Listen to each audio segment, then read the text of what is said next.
ایک نوجوان صحابی جسے لوگ معیز کے نام سے جانتے تھے، اس کی شادی مدینہ منورہ میں ہوئی تھی۔ ایک دن شیطان نے اسے پھسلایا، اسے ایک انصاری کی لونڈی پر مائل کر دیا اور راہ حق سے ہٹانے کی کوشش کی۔ معیز شیطان کے جال میں پھنسا اور اس لونڈی کو تنہائی میں لے گیا۔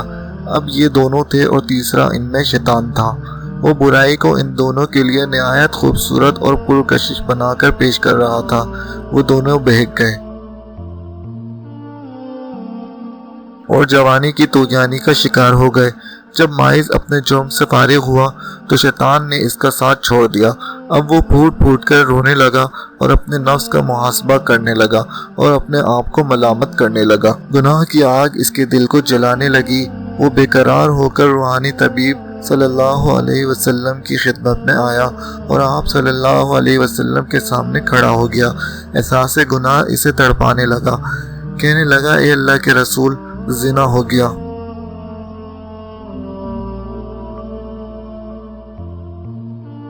مجھے پاک کر دیجئے۔ نبی کریم صلی اللہ علیہ وآلہ وسلم نے اس کی طرف منہ پھیر لیا۔ وہ دوسری جانب آ گیا، بولا، اے اللہ کے رسول، میں شیطان کی جان سے میں آ گیا، زنا کر بیٹھا، مجھے پاک کر دیجئے۔ نبی صلی اللہ علیہ وسلم نے فرمایا، تجھ پر افسوس ہے، واپس چلا جا اور اللہ تعالیٰ سے اپنے گناہ کی معافی مانگ اور توبہ کر لے۔ وہ تھوڑی دیر بعد پھر آ گیا۔ گناہ کی آگ نے اس کا آرام چھین لیا، وہ صبر نہ کر سکا۔ نبی کریم صلی اللہ علیہ وسلم نے اس کے بارے میں حکم دیا کہ اسے یہاں سے نکال دو۔ اسے نکال دیا گیا۔ وہ چوتھی مرتبہ پھر آیا۔ نبی کریم صلی اللہ علیہ وسلم نے لوگوں سے پوچھا، کیا یہ دیوانہ ہے؟ لوگوں نے کہا، اللہ کے رسول، ہم تو اس میں ایسا کوئی مرض نہیں پاتے۔ آپ نے فرمایا، شاید اس نے شراب پی ہوئی ہے، اسی لیے ایسی حرکتیں کر رہا ہے۔ ایک آدمی کھڑا ہوا، اس نے معیز کا منہ سونگھا، اسے شراب کی بو محسوس نہیں ہوئی۔ نبی صلی اللہ علیہ وسلم نے پوچھا، تجھے پتہ ہے زنا کسے کہتے ہیں؟ اس نے کہا، جی ہاں، میں ایک عورت کے ساتھ اس طرح حرام کا ارتکاب کر بیٹھا ہوں جیسے ایک آدمی حلال طریقے سے اپنی بیوی کے پاس آتا ہے۔ آپ صلی اللہ علیہ وسلم نے پوچھا، اب اس بات سے تمہارا کیا مطلب ہے؟ اس نے کہا، مجھے پاک کر دیجئے۔ نبی صلی اللہ علیہ وسلم نے مکمل تفتیش کرائی، جرم ثابت ہونے پر حد جاری فرمائی۔ آپ نے حکم دیا، اسے سنسار کر دیا جائے۔ اس کی نماز جنازہ پڑھی گئی اور اسے دفن کر دیا گیا۔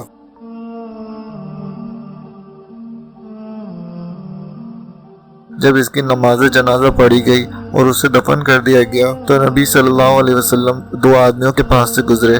وہ آپس میں باتیں کر رہے تھے کہ دیکھو، اس آدمی پر اللہ نے پردہ ڈالا تھا، لیکن اس نے اپنے آپ کو خود ہی ہلاکت میں ڈال دیا، حتیٰ کہ اسے پتھر مار مار کر یوں ہلاک کر دیا گیا جیسے کتے کو مار دیا جاتا ہے۔ نبی صلی اللہ علیہ وسلم خاموش ہو گئے۔ پھر تھوڑا سا آگے چلے، ایک مردہ پڑا ہوا تھا جسے دھوپ نے جلا دیا تھا اور وہ پھول گیا تھا۔ جب نبی صلی اللہ علیہ وسلم نے اس گدھے کو دیکھا تو پوچھا، فلاں فلاں آدمی کدھر ہیں؟ وہ دونوں بولے، اللہ کے رسول، ہم یہاں ہیں۔ آپ نے فرمایا، اترو اور اس گدھے کا گوشت کھاؤ۔ وہ حیران ہو کر بولے، اللہ کے نبی، بھلا اسے کون کھا سکتا ہے؟ آپ صلی اللہ علیہ وسلم نے فرمایا، ابھی ابھی جو تم اپنے بھائی کی عزت پامال کر رہے تھے اور اس گدھے کو کھانے سے بھی زیادہ بدتر ہے۔ معیز نے ایسی سچی توبہ کی ہے، اگر یہ توبہ امت کے مابین تقسیم کر دی جائے تو انہیں کافی ہو جائے۔ مجھے ذات کی قسم جس کے ہاتھ میں میری جان ہے، وہ اس وقت جنت کی نہروں میں غوطے لگا رہا ہے۔ خوشخبری ہے معیز بن مالک کے لیے، اور اپنے رب کے درمیان پڑے ہوئے پردے کو پامال کیا۔ گناہ نے اسے چین سے بیٹھنے نہ دیا تو اس نے ایسی توبہ کی کہ اگر امت کے درمیان تقسیم کر دی جاتی تو تمام لوگوں کے گناہوں کی معافی کا ذریعہ بن جاتی۔